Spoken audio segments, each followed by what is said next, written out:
புதிய பெனியல் கிறிஸ்து சபை வழங்கும் பலத்தின் மேல் பலம் நேரம். தேவ செய்தி பேராயர் யோபு அவர்கள். கர்த்தருடைய வார்த்தையை கேட்டு ஆசீர்வாதங்களை பெற்றுக்கொள்ளுங்கள். ஆண்டவரும் உலக இரட்சகருமாகிய இயேசு கிறிஸ்துவின் இனிய நாமத்தில் இந்த அக்டோபர் மாதத்தின் வாழ்த்துக்களை தெரிவித்துக் கொள்கிறோம். பலத்தின் மேல் பலம் என்கிற இந்த நிகழ்ச்சி மூலியமா உங்களை சந்திப்பதில் மிகுந்த மகிழ்ச்சி அடைகிறோம். என் அன்பு தேவ பிள்ளைகளே, கடந்த நாட்களில தேவ சமூகத்துல நான் ஜெபித்து கொண்டிருந்தேன். ஆண்டவரே, இந்த அக்டோபர் மாதத்துக்கான வாக்குத்தத்த வசனத்தை தாங்கப்பா என்று சொல்லி, அப்படி நான் அதிகால வேலையில நான் ஜெபித்து கொண்டிருந்த போது தேவன் எனக்கு ஒரு சில வார்த்தையை கொடுத்திருக்கிறார்.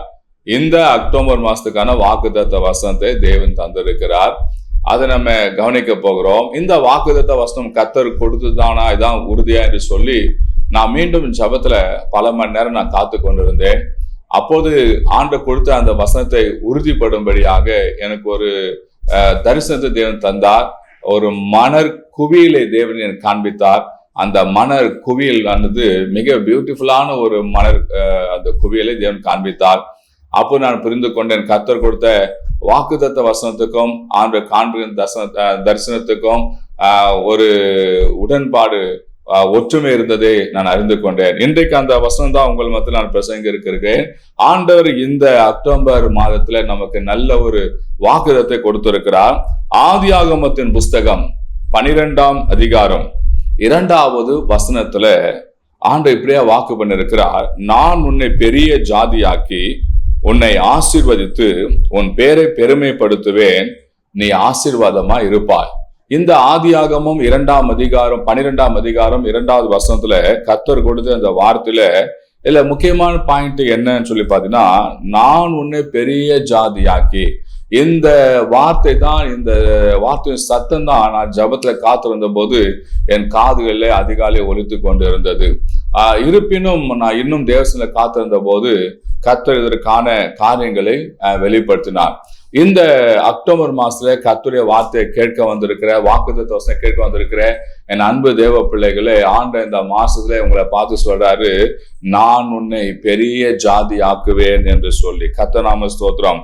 ஒரு பெரிய ஜாதி என்று சொன்னா, ஜாதி என்று சொன்னா ஜனங்கள் என்று சொல்லி அர்த்தம். பாருங்க, அது மாத்திரமல்ல, உன்னை பெரிய ஒரு ஜாதி ஆக்குவேன்னா, நான் உன்னை ஒரு நாடாக, ஒரு தேசமாக உன்னை நான் உருவாக்குவேன். ஆங்கிலத்துல கிரியேட் த நேஷன் என்று சொல்லப்பட்டிருக்குது. அருமையான தேவப்பிள்ளையில ஆண்டவர் ஆபிரகாம் சொன்னாரு, ஆபிரகாமே, நான் உன்னை ஒரு பெரிய ஜாதி ஆக்குவேன். நான் உன்னை ஒரு ஜாதி ஆக்குவேன்னு சொல்லிவிட்டால் அது கொஞ்சம் நம்ம என்னன்னு பார்க்கலாம். ஆனா பெரிய ஜாதி ஆக்குவேன் என்று சொல்லிவிட்டா, பெரிய ஜனக்கூட்டமாய், பெரிய கூட்டமாய் உன்னை ஆக்குவேன், ஒரு நாடாக உன்னை உருவாக்குவேன் என்று சொல்லி ஆபிரகாமிடம் ஆண்டவர் வாக்கு பண்ணினாருங்க.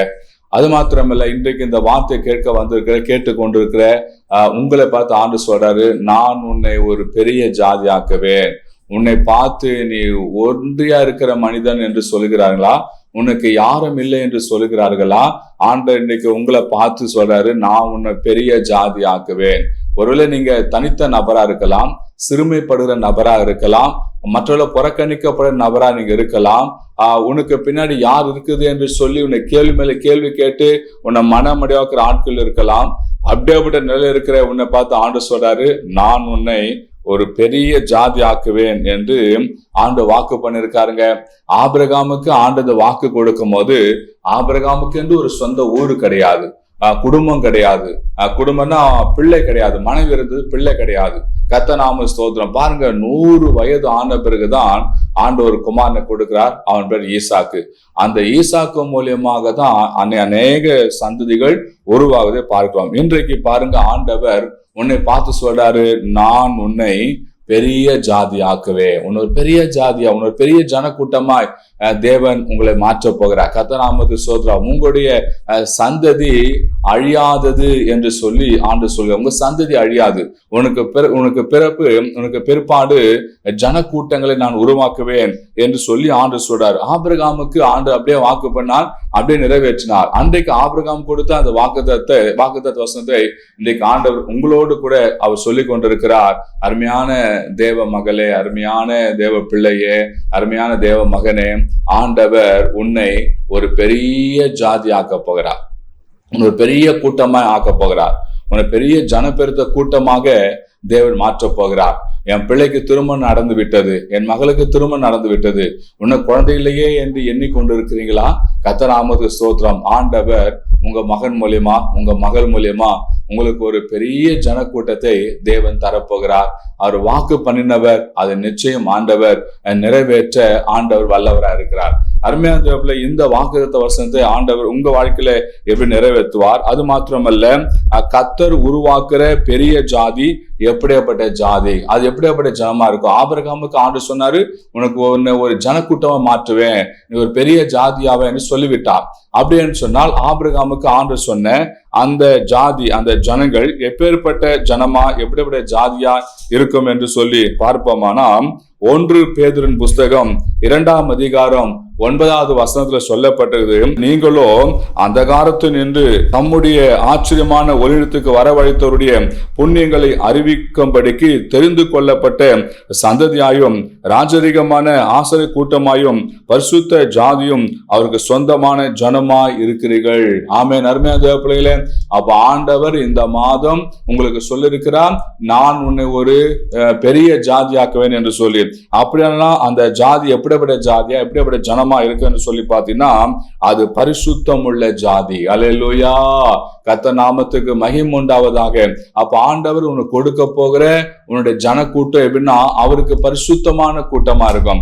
ஆபிரகாமுக்கு ஆண்டவர் சொன்ன அந்த ஜாதியின் கூட்டம் பரிசுத்தமான கூட்டம். கர்த்தர் நாமத்துக்கு ஸ்தோத்திரம்.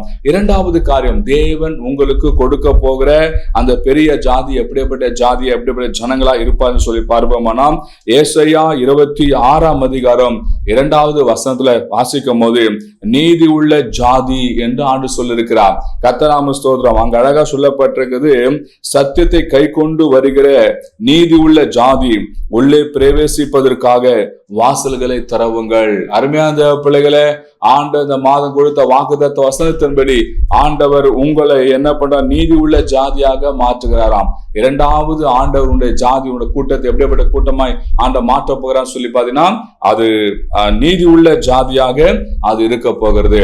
3வது, ஆண்டவர் உங்களுக்கு கொடுக்க போற பெரிய ஜாதி எப்படியாப்பட்ட ஜாதியா இருக்கும், எப்படியாப்பட்ட ஜனக்கூட்டமா இருக்கும் என்று சொல்லி பார்ப்போம்னா, எஸ்தரின் புஸ்தகம் 3ஆம் அதிகாரம் 8வது வசனத்துல விகற்பமான ஜனம், விகற்பமான ஜாதி என்ன சொல்லி பாத்தீங்கன்னா, இந்த ஆமான் என்ற மனிதன் ராஜாவினால் உயர்த்தப்பட்ட உடனே இந்த ஆமான் என்ன பண்றான்னா, ராஜா ஆளுகிற 120 நாடையும் அவன் போய் சுற்றி பார்த்து வந்து ராஜாவோட ஒரு ஸ்டேட்மெண்ட் கொடுக்கிறான். ராஜாவே, நீர் ஆளுகிற அந்த 120 தேசத்திலும் ஒரு விதமான ஜனங்கள் பரம்பி இருக்கிறாங்க, அவங்களுடைய பழக்க வழக்கம் மற்ற ஜனங்களுடைய பழக்க வழக்கத்துக்கு விகற்பமா இருக்குது என்று சொல்லி கொடுக்கிறாங்க. அப்படியானால் என் அன்பு தேவ பிள்ளைகளே, 3வது காரியம், தேவன் உங்களுக்கு கொடுக்க போற சந்ததி ஜாதி எப்படிப்பட்ட ஜாதினா, அங்க சொல்லப்பட்டது அது விகற்பமான ஜாதி.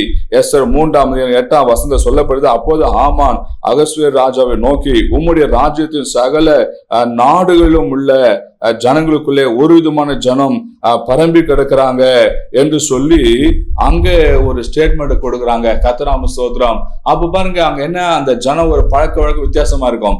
ஆண்டவங்களுக்கு கொடுக்க போற அந்த சந்ததி, அந்த ஜாதி ஜனங்கள் விகற்பமான ஜனங்களாய் அங்க இருப்பார்கள். 4வது காரியம், தேவன் உங்களுக்கு கொடுக்க போற அந்த பெரிய ஜாதி எப்படியாப்பட்ட ஜாதி, எப்படியாப்பட்ட ஜனம் என்று சொல்லி பார்ப்போமானா, உபாகமத்தின் புஸ்தகம் 28ஆம் அதிகாரம் 12வது வசனத்துல வாசிக்கும் போது, கடன் கொடுக்கிற ஜாதி, நீயோ அநேக ஜாதிகளுக்கு கடன் கொடுப்பாய், நீயோ கடன் வாங்காது இருப்பாய். அருமையான தேவ பிள்ளைகளே, உங்க சந்ததி கடன் வாங்கி பிழைக்கிற சந்ததியா இருக்காது, அது கடன் கொடுக்கிற சந்ததியா தேவன் வைக்க போகிறார். ஆண்டு ஆபிரகாம் கொடுத்த வாக்குத்தத்த வசனம் எப்படி நிறைவேற்றினாரோ, அதே போல ஆண்டு இந்த மாசத்துல உன்னையும் உன் சந்ததியும் உன் சந்ததியும் எப்படிப்பட்ட சந்ததியா இருக்குன்னா, கடன் கொடுக்கிற சந்ததியா இருக்கும், கடன் வாங்காத சந்ததியா அது கர்த்தர் நாம இராதபடி ஆண்டவர் கடன் கொடுக்கும்படி செய்கிற ஜாதியா தேவன் உங்களை அவர் மாற்ற போகிறார். அது மாத்திரமல்ல அருமையான தேவ பிள்ளைகளே, 5வது காரியம், தேவன் உங்களுக்கு கொடுக்க போகிற உன்னை பெரிய ஜாதி ஆக்குவேன் என்று வாக்கு பண்ணிருக்கிறாரு. அந்த ஜாதி எப்பேற்பட்ட ஜாதி எப்படி இருக்குன்னு சொல்லி பாத்தீங்கன்னா, 5வது காரியம், யாத்ராகமத்தின் புஸ்தகம் 19ஆம் அதிகாரம் 5வது வசனம். சம்பந்தா இருப்பீர்கள் என்று சொல்லிருக்கார். அதாவது யாத்ராகம் 19:5 சொல்லப்பட்டது, சகல ஜனங்களிலும் நீங்களே எனக்கு சொந்த சம்பத்தா இருப்பீர்கள், பூமி எல்லாம் என்னுடையது. பாருங்க, அதாவது ஆண்டவர் சொல்றாரு, இந்த 5வது காரியத்துல உனக்கு கொடுக்க போற சந்ததி எப்படி இருக்கணும், உனக்கு கொடுக்க போற இந்த ஜாதி ஜனம் எப்படி இருப்பாங்கன்னா எனக்கு சம்பந்தா இருப்பார்கள் என்று சொல்லப்பட்டது. அந்த சம்பத்து என்றால் என்ன சொல்லி பாத்தீங்கன்னா, பணம், பொருள், அதிர்ஷ்டம், சிறந்த வாய்ப்பு அல்லது பிள்ளைகளை பெறுவதற்கான வரங்கள், இதெல்லாம் அந்த பொருளோட அர்த்தமாக இருக்குது. அதாவது சொல்ல போனா உன் மூலியமா வரப்போகிற இந்த ஜாதி ஜனங்கள், உங்க சந்ததி எல்லாமே அதுதான் ஆண்டவருக்கு சொத்து, அதுதான் ஆண்டவருடைய பொருள், அவங்க ஆண்டவருக்குரியவர்கள். கர்த்தர் நாம ஸ்தோத்திரம். அருமையான பிள்ளைகளே, அப்ப தேவன் உங்களுக்கு கொடுக்க போற சகல ஆசீர்வாதங்களும் தேவனுக்கு தரப்போகிறார். அதான் சொல்லப்படுது, சம்பந்தராய் இருப்பீர்கள் என்று ஆண்டு வாக்கு பண்ணிருக்கார். கர்த்தர் நாமத்துக்கு மகிமை உண்டாவதாக. அடுத்தபடியாக உங்களுக்கு ஆண்டு கொடுக்க போற அந்த பெரிய ஜாதி, அந்த ஜனங்கள் எப்படி இருப்பான்னு சொல்லி பாத்தீங்கன்னா, 6வது காரியம் எரேமியாவின் புஸ்தகம் 24ஆம் அதிகாரம் 7வது வசனம். அதே போல எரேமியா 31ஆம் அதிகாரம் 33வது வசனம். அதே போல ஏசாயா 43ஆம் அதிகாரம் 21வது வசனத்துல அங்க சொல்லப்பட்டிருக்கிறது, அவர்கள் என் ஜனமாய் இருப்பார்கள், நான் அவர்கள் தேவனாய் இருப்பேன் அப்படின்னு சொன்னால் கர்த்தருடைய ஜனம். அப்போ ஆண்டு உங்களுக்கு கொடுக்க போகிற அந்த சந்ததி, அந்த ஜாதி ஜனங்கள், உங்களுக்கு பெரிய ஜாதியாக அந்த ஜனங்கள் எல்லாருமே யாருன்னா அவங்க தேவ பிள்ளைகளா இருப்பாங்க, அவங்க என் ஜனமா இருப்பாங்க, நான் அவங்களுக்கு தேவனா இருப்பேன். ஏசாயா 43 சொல்லப்பட்டிருக்கிறபடி, இந்த ஜனத்தை எனக்கென்று ஏற்படுத்தினேன், இவர்கள் என் துதியை சொல்லி வருவார்கள் என்ற வார்த்தையின்படி கர்த்தர் உங்களுக்கு ஆண்டவர் ஜனமாய் தேவன் தரப்போகிறார். உனக்கு கொடுக்கிற அந்த சந்ததி எல்லாம் அவருடைய ஜனமாக இருக்கும். அடுத்தபடியாக கர்த்தர் நாமத்துக்கு ஸ்தோத்திரம். வெளிப்படுத்தின விசேஷம் 7ஆம் அதிகாரம் 9ஆம் வசனத்திலிருந்து 17வது வசனம் வரைக்கும் நம்ம அங்க வாசிப்போமானால் அங்க சொல்லப்படுது, ஆண்டவர் உங்களுக்கு கொடுக்க போற அந்த சந்ததி, அந்த தலைமுறை, அந்த ஜனம் எப்படின்னா சிங்காசனத்துக்கு முன்பாக நிற்கிற கூட்டமா இருக்கும். சிங்காசனத்துக்கு முன்பாக நிற்கிற கூட்டமாக அது இருக்கும். எப்படி என்று சொல்லி பாத்தீங்கன்னா, வெளிப்படுத்தின விசேஷம் 7ஆம் அதிகாரத்துல 9ஆம் வசனத்தை நான் வாசிக்கிறேன், நீங்க கவனிங்க. இவைகளுக்கு பின்பு நான் பார்த்த போது இதோ சகல ஜாதிகளிலும் கோத்திரங்களிலும் ஜனங்களிலும் பாஷைக்காரர்களும் இருந்து வந்ததும் ஒருவனும் எண்ணக்கூடாதுமான திரளான கூட்டமாகிய ஜனங்கள் வெள்ள அங்கிகளை தரித்து தங்கள் கைகள் குருத்தோலை பிடித்துக் கொண்டு சிங்காசனத்துக்கு முன்பாகவும் ஆட்டுக்குட்டியானுக்கு முன்பாக நிற்க கண்டேன். அவர்கள் மகா சத்தமிட்டு, ரட்சிப்பின் மகிமை சிங்காசனம் மேல் வீற்றிருக்கிற எங்க தேவனுக்கும் ஆட்டுக்குட்டியானுக்கும் உண்டாவதாக என்று ஆர்ப்பரித்தார்கள். தூதர்கள் யாவரும் சிங்காசனத்தையும் மூப்பரையிலும் 4 ஜீவன்கள் சூழ் நின்று சிங்காசனத்துக்கு முன்பாக முகம் குப்புற விழுந்து தேவனை தொழுது கொண்டன. அருமையான தேவ பிள்ளைகளே, பாருங்களேன், கடைசியா 7வது காரியம், தேவன் உங்களுக்கு கொடுக்க போகிற அந்த பெரிய ஜாதியாக அந்த ஜனம் எங்க போய் நிற்கும் என்று சொன்னால் தேவனுடைய சிங்காசனத்துக்கு முன்பாக போய் அது நிற்கும் என்று சொல்லி பார்க்கிறோம். அந்த 9ஆம் வசனத்துல சொல்லப்பட்டிருக்குது, அங்க மிகுந்த ஜனங்கள் என்று சொல்லப்பட்டது, எண்ணக்கூடாதுமான திரளான கூட்டமா. ஆபிரகாமுக்கு ஆண்ட வாக்கு பண்ணாரு, வெளியே கொண்டு வந்து வானத்து நட்சத்திரங்களை எண்ண கூடுமானா எண்ணு, கடற்கரை மணல் எண்ணக்கூடும்னா எண்ணு. அது போல எண்ணவே முடியாத அளவுக்கு திரளான ஜனங்களை, ஜாதி ஜனன் அவனுக்கு தருவேன் என்று ஆண்டு வாக்கு பண்ணினார். அதே போல பாருங்க, இன்றைக்கு தேவ பிள்ளைகள் ஜனங்கள் அநேக பரம்பி இருக்கிறாங்க. அந்த ஜன கூட்டத்தான் கிறிஸ்துவின் ஜன கூட்டம். கர்த்தர் நாம ஸ்தோத்திரம். அந்த ஜாதி ஜனங்க தான் கிறிஸ்து ஜாதி ஜனங்க.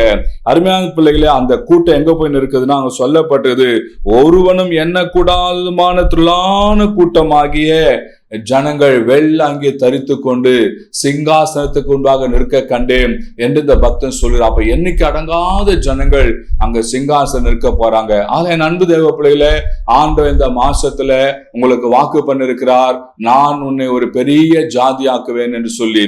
ஆண்டவர் உனக்கு ஜாதி ஆக்கணும், உனக்கு சந்ததிகளை தரப்போகிறார், தலைமுறை தரப்போகிறார். உன் சந்ததி எப்படிலாம் இருக்கும் என்று சொல்லி ஆண்டவர் சொல்லியிருக்கிறார். அது பரிசுத்தம் உள்ள ஜாதி, அது நீதி உள்ள ஜாதி, ஜாதி, அது கடன் கொடுக்கிற ஜாதி, கர்த்தநாம ஸ்தோத்திரம், அது கர்த்தருடைய ஜனம் என்றெல்லாம் சொல்லப்படுது. கடைசியாக தேவன் உனக்கு கொடுக்கிற அந்த ஜாதி ஜனங்கள் எங்க இருப்பான்னு சொன்னா பரலோகத்துல சிங்காசனத்துல தேவனுக்கு முன்பாக என்னைக்கு கடங்காதமான வெள்ளங்கை தரித்து கொண்டு குருத்தோலை பிடித்து கொண்டு சிங்காசனத்துக்கு முன்பாக நிற்க ஆண்டு உதவி செய்வார். அருமையான தேவ பிள்ளைகளே, ஆனா இந்த மாசம் தேவன் உனக்கு வாக்கு பண்ணி இருக்கிறார். இந்த வாக்குத்தத்த வசனத்தின்படி கர்த்தர் உங்களுடைய சந்ததி ஆஸ்வதிக்க போறார். சந்ததி இல்லாதவர்களுக்கு சந்ததி தரப்போகிறார். இருக்கிற சந்ததியை பெரிய ஜாதி ஆக்க போகிறார். வரப்போற சந்ததியும் கர்த்தர் பெரிய ஜாதி ஆக்க போகிறார். உங்க குடும்பத்தை ஒரு மிகப்பெரிய ஜாதி ஜனமாய் தேவன் மாற்றி கர்த்தர் உங்களை உயர்த்த போகிறார். கர்த்தர் உங்களை ஆஸ்வதிக்க போகிறார். இந்த மாசம் அது மாத்திரமல்ல, இந்த மாசத்துக்குரிய சகல ஆஸ்வாதங்களும் சகல நன்மையும் தேவன் உங்களுக்கு தரப்போகிறார். ஆண்ட ஜாதி ஜனங்களை கொடுத்த உடனே அதை ஆள்வதற்கான வாழ்வதற்கான சகல ஆஸ்வாதம் தேவன் தரப்போகிறார். இந்த மாச கர்த்தர் உங்களை பார்த்து சொல்றார், நான் உன்னை ஒரு பெரிய ஜாதி ஆக்குவேன். நீங்க ஒருவன், நான் ஒருவன் மாத்திரம் என்று எண்ணி விடாதீங்க. நான் ஒருவன் மாத்திரம் என்று எண்ணி விடாதீங்க. உங்களுக்கு பின்னாடி ஒரு திரளான கூட்டத்தை தேவன் வைத்திருக்கிறார். திரளான ஜாதிய ஜனங்களை வைத்திருக்கிறார். அது உங்களுக்கு தரப்போகிறார். இந்த விசுவாசத்தோடு நாம ஜபிக்க போறோம். கண்களை மூடுவோமா? எங்கள் அன்பின் பரலோக பிதாவே, ஏசப்பா, இந்த ஆஸ்வதிக்கப்பட்ட இந்த வேலைக்காக உமக்கு நன்றி செலுத்துறோம். கர்த்தாவே, இந்த மாதம் கொடுத்த வாக்குத்தத்த வசனத்துக்காக ஸ்தோத்திரம். கர்த்தாவே, உன்னை ஒரு பெரிய ஜாதி ஆக்குவேன் என்று சொன்னீங்களப்பா. ஏதோ சுவாமி வார்த்தை கேட்டுக்கொண்டு பிள்ளைகளும் குடும்பங்கள் வாழ்க்கையை ஏசப்பா எங்களுக்கு சந்ததி மேல சந்ததி தந்து ஒரு பெரிய ஜாதி ஆக்குங்கப்பா. ஆபிரகாமுக்கு வாக்கு பண்ணி நிறைவேற்றுங்க. அதே போல ஏசப்பா இந்த மாதம் உங்களுக்கு வாக்கு பண்ணிருக்கீங்க, ஒரு பெரிய ஜாதி ஆக்குவேன் சொல்லிருக்கீங்களப்பா. இதோ அப்படியாய் செய்து உங்களுடைய பிள்ளைகள் இந்த மாதம் முழுவதும் நடத்துங்க. உங்களுடைய வருகை முழுவதும் நடத்துங்க. தேவைகளை சந்திங்க ஏசப்பா. இவங்களுக்கு கொடுக்கிற ஜாதி ஜனங்கள் ஏசப்பா உங்களுடைய சிங்காசனத்துக்கு முன்பாக வந்து நிற்கிற கூட்டமாய் மாற்றுங்கப்பா. உங்களுடைய கரத்துல ஒப்பு கொடுக்கிறோம். இந்த மாதத்துக்குரிய தேவையெல்லாம் சந்திங்க. உயிர் தெழுந்த இயேசு கிறிஸ்து நாமத்தில் ஜெபிக்கிறோம் ஜீவனுள்ள நல்ல பிதாவே. ஆமென், ஆமென், ஆமென். என் அன்பு தேவ பிள்ளைகளே, வார்த்தை கேட்டீங்க. உங்களுக்காக ஜெபிக்க சொன்னா திரையில பார்க்க எனக்கு தொடர்பு கொள்ளுங்க. உங்களுக்காக ஜெபிக்க நாங்கள் காத்திருக்கிறோம். கர்த்தர் உங்களை ஆசீர்வதிப்பார். God bless you. கிறிஸ்துக்குள் பிரியமானவர்களே, இயேசு நாமத்தினாலே வாழ்த்துக்கள். தீர்க்க தரிசன ஆசீர்வாத ஜெபம் ஒவ்வொரு மாவட்டத்துல நடத்த திட்டமிட்டு இருக்கிறோம். அநேக நாளாய் கர்த்தர் என் மனதில் வைத்த ஒரு பாரம், மாவட்டங்கள் தோறும் இந்த ஜெபத்தை நடத்த வேண்டும் என்பதாக. அது இப்போ இந்த வருடம் நாங்கள் துவக்க இருக்கிறோம். இப்போது சேலம் மாவட்டத்தில் முதல் வியாழக்கிழமை YMCA மினி ஹாலில் முதல் வியாழக்கிழமை இந்த தீர்க்க தரிசன ஆசீர்வாதம் ஜெபம் நடைபெறுகிறது. அதே போல நாமக்கல் மாவட்டத்தில் இரண்டாவது வியாழக்கிழமை காலை 10 மணிக்கு இந்த தீர்க்க தரிசன ஆசீர்வாத ஜெபம் சேதமங்கலம் என்ற பகுதியில் நடைபெறுகிறது.